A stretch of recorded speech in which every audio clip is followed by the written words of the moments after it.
Okay, Katie. Tanner.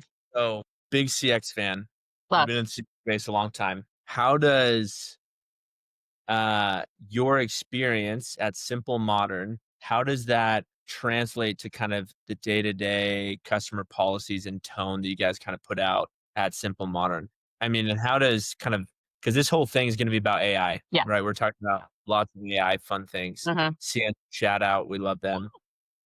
But how does like the tone of Simple Modern, the message that you guys want to deliver to your customers, how does that kind of like intertwine with, you guys are using Sienna. How does that kind of how do you translate that into AI? Yeah. Um, Luckily for us, Sienna is already kind of an empathetic based AI system anyway. So that kind of just lives in like the context of the program, which is Love it. great for us because that's what we want to deliver to customers is just the, empathetic generosity. And it's funny because AI is really black and white. Like the gray area is kind of hard because you want to give AI all of the, correct instructions, like do this, don't do this. But a lot of our policies, like obviously we want to stay steady and grounded in what we have figured out, but we want to be flexible where it matters. And so, um, just certain situations that come up with customers, Sienna knows like, okay, this is kind of a weird, like niche, maybe emotional situation. Like I'm going to route this to the team. And so we've given, pretty good instructions on like what she can handle versus like what needs to be like routed to a human. But it's nice because honestly, she's nicer. She, as in Sienna, is nicer than a lot of like the humans would be, anyways. So Uh, yeah, it's helpful. People have been like, wait, why are you? Can I talk to Hallie? Like Hallie's our email robot, and I'm like, Hallie is not. that's a robot. Yeah, I know she's nicer than me, but like, yeah. Let me escalate this to our robot. yeah, literally. Let me send it I back. mean, yeah, exactly. Okay, that's cool. From some of your recent CX conversations that you guys are having, what's a underrated move that you guys are making over there that reduces buyer's remorse and returns? How do you keep the product in the customer's hand? Yeah.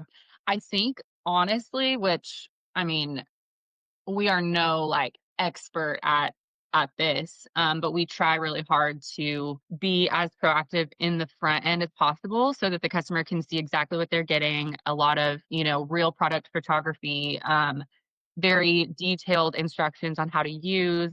We're working on adding more cleaning details because it's really important right now for people to they want to know how to like thoroughly clean everything. And so we realized that was kind of a spot where we were like, we can improve here and we can add just better explanations and instructions on like cleaning and care, just for like the longevity of our products.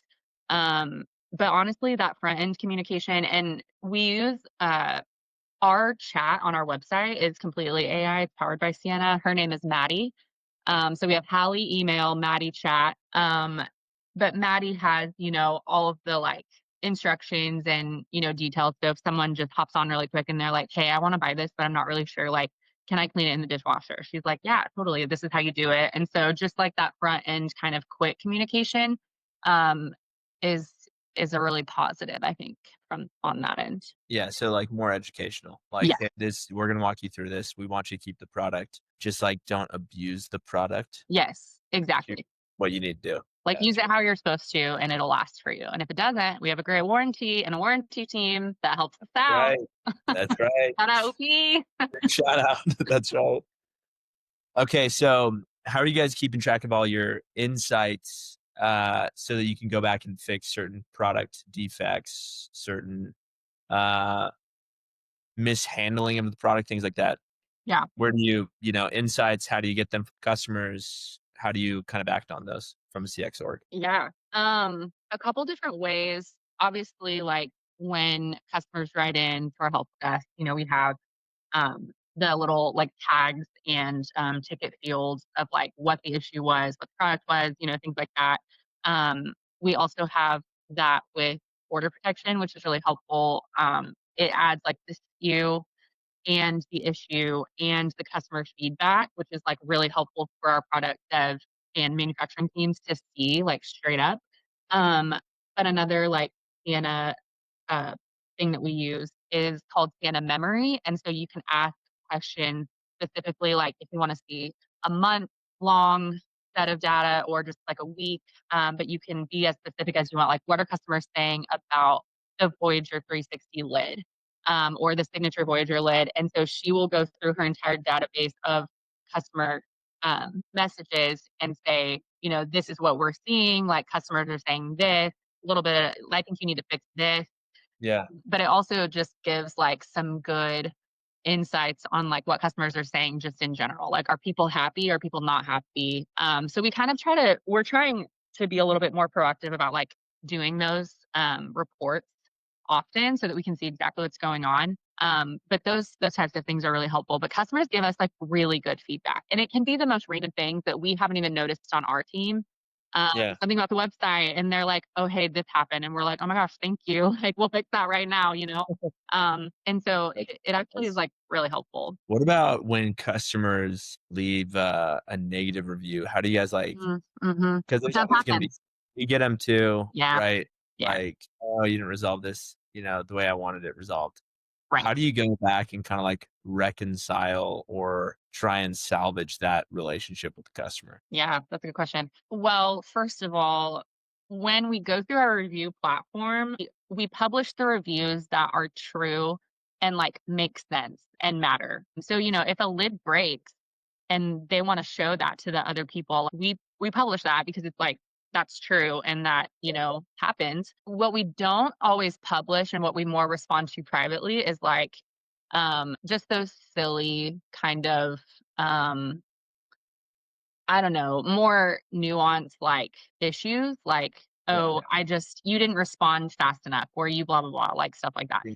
But of course, like, we always try to reach out to the customers who are leaving negative reviews or have a bad experience and try to fix it, the best we can. I mean, if it's a product issue, like, we wanna help you with that. If it's, like, you're just mad because you spoke to AI, well, sorry. We're trying to be fast and efficient for you, Yeah, okay? yeah.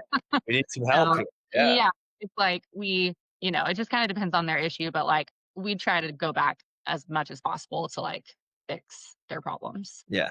Okay, so from being a teacher to Mhm. into the CX world, what is kind of the biggest takeaway that you've learned working kind of in this I call this is like the smallest like the Shopify Mhm. ecosystem, like there's millions of Right. sellers, such a tight-knit group. What have you learned from those around you that you're close with? We obviously just brought Love up them. Michael Ludwig before this because we both Yeah. talk to Michael all the time. What have you learned and what have you gained from your peers? And then what is something that you've tried kind of taking a leap or taking a risk on your own that really kind of helped you develop in this new career that you've taken? It's a really good question.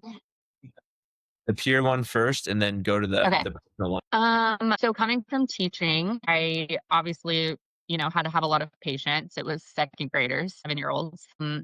And I think that that has helped a lot in the CX world as like, just because I kinda mentioned this to you on the OP show, like, you have to gentle parent these customers sometimes. And Yeah. like they want to be heard, they want to be validated, and everyone does. And so it's like, I hear you. That really, I hate that you had that issue. Like, I'm so sorry. Here's how we can fix it. Just like moving on to the proactive way of like, here's how we move forward. Like, let's not dwell on the fact that you're more mad than you've ever been about a cup, but like let's fix it and move forward. And so I think that helped a lot. Learning from peers has been amazing. Like, I'm trying to be more active on LinkedIn because, like, the insights that people post are so amazing. Bless you. Yeah. Thank you. And, like, just things that I don't know. I mean, Michael, Kate from Terra Cafe, I follow her a lot, and she's a mom, and so, hearing from people like her who are working moms, especially in this, kind of world is really valuable to me. But just hearing, like, what other people are doing, how other companies are, serving their customers, surprising and delighting, I love that. I love hearing how companies are just keeping valuable customers, through, whatever programs they're using or, just new ideas. And then for me, I mean, just jumping in, like jumping into this different world in general was, like, a huge risk, just because it's like I went to school for education, Yeah, a total career shift is, like, hard and kind of scary, and I would just recommend it to anyone who thinks that they, wanna try something new. Like, it has been so, um, rewarding, and I, like, gotten to be a part of this, like, amazing community of people, at Simple Modern and outside of Simple Modern. Like, it's really cool, and I would have never gotten this opportunity and just grown in my professional career, like, if I hadn't just taken that kind of yeah. risk of, like, moving paths. So, if anyone is, wanting to make a shift, like, I recommend it. I love that. That's great. If there's anyone out there that is I mean, this is probably so we have like 1,000 plus people that have like registered for this virtual CX summit. So a lot of people are gonna like join this uh I guess network or community. Yeah. What is so if someone is curious or they have questions about what was kind of like the tipping point for you before you took that leap, would Uh-huh. you be open to someone reaching out to you and asking you for some feedback there? 1,000,000%. I've had other teachers, like, also reach out saying, like, "Hey, like, how did you know?" or "What was the process?" And I'm so 100% transparent, will Yeah. tell all. So, absolutely. That's amazing. Well, Katie, that wraps our little session here. Yay. It's quick. I mean, this isn't, obviously the OP show was No, like what, 45, 50 I know, minutes. but So it this is flew. It still flew by. So, easy peasy. we were just having a great time. Always fun chatting with you. You too. Thanks, Katie. Mm. Have a great week and enjoy Thanksgiving. Yeah, you too. Have fun with your family. See ya. Thanks. Bye. Bye.